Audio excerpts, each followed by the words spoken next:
Before the sun rose, pain filled a small home. But that pain would soon bring forth a name history would never forget. She named him Jabez because she bore him in pain. She had no idea how that single word would follow him all his life. In Hebrew, names carried meaning. To name a child Pain was to mark his destiny with sorrow from the start. As he grew, his name became a burden. When others called him, it sounded like a curse echoing in the air. She told him, "You are not your name." But every word trembled with guilt.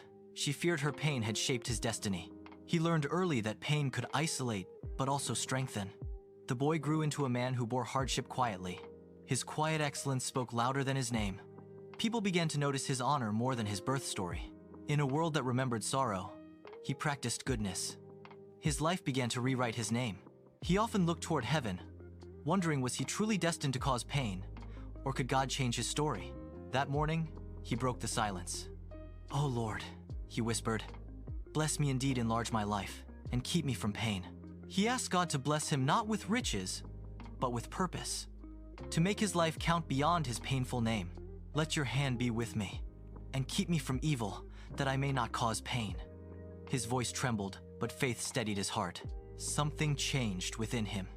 The man named Pain now carried peace in his steps and hope in his heart. He returned to work the same day, but his spirit was new. His prayer became the strength behind his labor. He prayed, he worked, he waited. Faith had taken root like seed unseen, but alive beneath the soil. And in time, God answered quietly. His land prospered, his borders widened, his heart overflowed with peace. Blessing didn't end with him. Jabez gave freely, turning his miracle into mercy for others. Once ignored, now respected, he became known not by pain, but by the peace of the Lord upon him. He wrote his prayer, not to boast, but to remember. For every answered prayer begins in surrender. He was no king, no prophet, just a man whose faith rose higher than his pain. And heaven heard him. As blessing grew, he began to teach others. He spoke of work, prayer, and the God who answers the humble. He told them that God's favor isn't luck, it's faith in motion, obedience shaped by trust. He blessed others with his hands as much as his words. Leadership, to him, meant lifting others higher. Joy replaced sorrow. His table became a place of peace for the weary, just as God's hand had rested on him. He expanded his borders not through conquest, but stewardship. Where he walked, the land seemed to flourish. He never forgot his mother's struggle.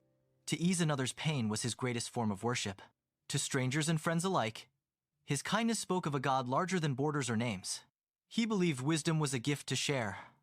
The man once mocked became a mentor shaping the next generation. He no longer feared the name given at birth. The man of sorrow had become a living symbol of blessing. Every evening, he prayed the same way he began, thanking the God who turned pain into promise. He taught them stewardship, how to handle increase without pride, how to keep blessing clean before God. Prosperity had come, yet he never boasted. Each harvest reminded him the blessing was God's, not his. He found joy in simple things each breeze. Each dawn a quiet reminder that God had indeed enlarged his life. He shared one lesson again and again. Pain may name you, but it does not own you. Only faith does. Before his final days, he recorded his story, not as glory, but as gratitude to the God who answers. He asked for nothing new, only that God's presence would stay with him until his last breath. When he passed, the village mourned not in despair, but in thanks for the life that turned pain to praise.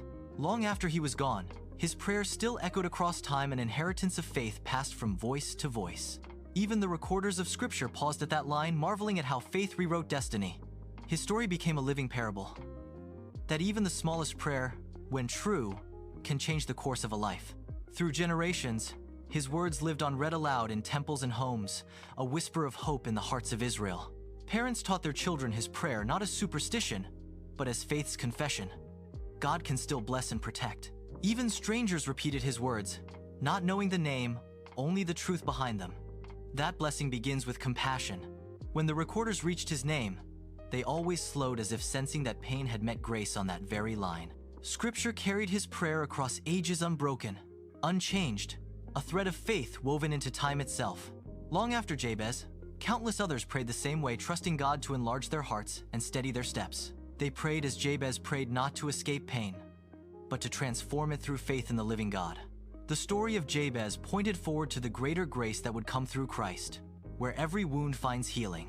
Today, his words still echo in churches, classrooms, and whispered prayers around the world. The God of Jabez is still the God of today, still enlarging hearts, still turning private pain into public grace.